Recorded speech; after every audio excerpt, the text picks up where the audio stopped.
राजधानी छाती उपरे निज निज शक्ति प्रदर्शन करुछंती उभय बीजेपी और बीजेडी।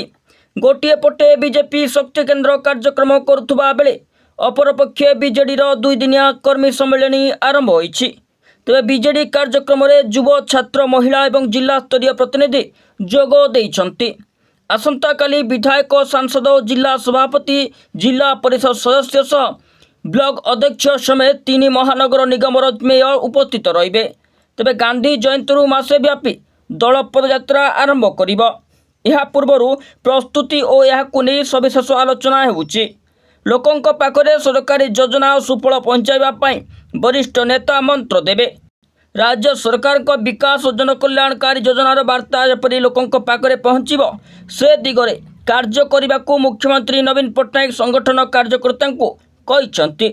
अन्यपटे केंद्र योजना संपर्क में लोकों को सचेतन करने और राज्य सरकार को दुर्बलता लोकलोचन को आने को प्रयास करने रोड मैप प्रस्तुति करिछि बीजेपी। तेबे आग को देखिबार अछि किए काहा उपरे भारी पड़ुछि। Bureau news new Odisha.